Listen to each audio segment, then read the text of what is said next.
Yes, welcome back in my YouTube channel. So let's start our today's video. And today in this video I will teach you use of need not. तो चलिए देखते हैं इसका identification means इसकी पहचान, इसकी identification होगी। ज़रूरत नहीं है, आवश्यकता नहीं है। किसी भी सेंटेंस के लास्ट में जैसे हम नॉर्मली डेली यूज़ सेंटेंसेस में भी यूज़ करते हैं, उससे बात करने की कोई ज़रूरत नहीं है या फिर यहाँ आने की आवश्यकता नहीं है।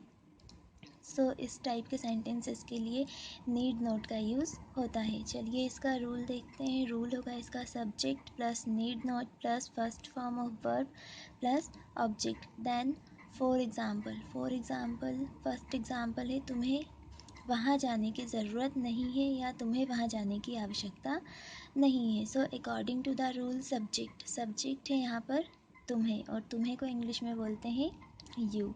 आफ्टर दैट सब्जेक्ट हो गया। सब्जेक्ट के बाद क्या है रूल में? Need not. So we will write here need not. After that first form of verb और वर्ब है यहाँ पर जाना, जाने को इंग्लिश में बोलेंगे गो।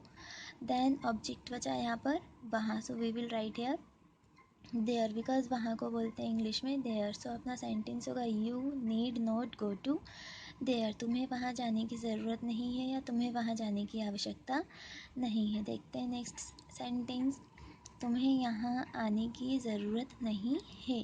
You need not come here. According to the rule we will write here first of all subject, and subject is that our you. तुम्हें को इंग्लिश में बोलेंगे you. After that need not, ज़रूरत नहीं है। ज़रूरत नहीं के लिए यहाँ पर यूज़ किया है हमने need not. After that verb है इसमें आना, आने को इंग्लिश में बोलते हैं कम। ऑब्जेक्ट बचा है यहाँ को इंग्लिश में बोलेंगे here. So sentence you need not come here. तुम्हें यहाँ आने की ज़रूरत नहीं है या तुम्हें यहाँ आने की आवश्यकता नहीं है। थर्ड सेंटेंस तुम्हें पैसे खर्च करने की आवश्यकता नहीं है। You need not spend money. Subject होगा हमारा you. After that need not means ज़रूरत नहीं है। नेक्स्ट वर्ब का फर्स्ट फॉर्म है खर्च करना। खर्च करने को बोलते हैं स्पेंड। ऑब्जेक्ट बचा पैसे को बोलते हैं money. You need not spend money. तुम्हें पैसे खर्च करने की आवश्यकता नहीं है या तुम्हें पैसे खर्च करने की ज़रूरत नहीं है। नेक्स्ट सेंटेंस राम को दौड़ने की आवश्यकता नहीं है या राम को दौड़ने की ज़रूरत नहीं है। सब्जेक्ट होगा इसमें Ram. After that need not और वर्ब होगा इसमें रन, दौड़ना है रन। सेंटेंस में ऑब्जेक्ट दिया नहीं है तो हमने यहाँ पर ऑब्जेक्ट नहीं लिखा। नेक्स्ट सेंटेंस उसे चिल्लाने की आवश्यकता नहीं है या उसे चिल्लाने की ज़रूरत नहीं है। ही और शी नीड नॉट क्राई। ही और शी सब्जेक्ट अगर बॉय के लिए यूज़ कर रहे हैं आप तो यहाँ पर ही का यूज़ कीजिएगा, और अगर आप गर्ल के लिए यूज़ कर रहे हैं सेंटेंस को so you will use here she.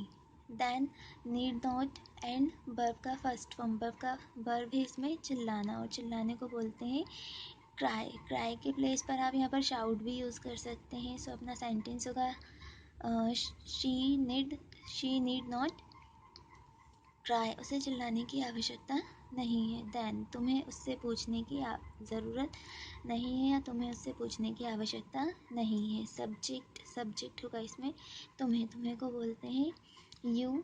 ज़रूरत नहीं है के लिए यूज़ किया है नीड नॉट। देन वर्ब की फर्स्ट फॉर्म, वर्ब है इसमें पूछने को इंग्लिश में बोलते हैं आस्क। उससे मीन्स हिम। अगर बॉय के लिए यूज़ कर रहे हैं तो हिम, और अगर गर्ल के लिए यूज़ कर रहे हैं तो हर। सॉरी बट मैं यहाँ पर हर लिखना भूल गई, सो आप इसे नोटिस कर लीजिएगा। नेक्स्ट तुम्हें चिंता करने की ज़रूरत नहीं है। You need not worry. Subject है इसमें तुम्हें नीड नॉट ज़रूरत नहीं है। नीड नॉट वर्ब चिंता करने को बोलते हैं worry. So we will write here worry. So our sentence will be you need not worry, तुम्हें चिंता करने की ज़रूरत नहीं है या तुम्हें चिंता करने की आवश्यकता नहीं है। तुम्हें कल आने की आवश्यकता नहीं है। You need not come tomorrow. Subject होगा यू, आवश्यकता नहीं है। नीड नॉट वर्ब का फर्स्ट फॉर्म, वर्ब है इसमें आना, आने को बोलते हैं कम, एंड ऑब्जेक्ट बचा अपना कल। So we will write here tomorrow because कल को इंग्लिश में बोलेंगे tomorrow. So if you like my video, so please like, share and subscribe. Thank you so much. मिलते हैं नेक्स्ट वीडियो में ऐसे ही।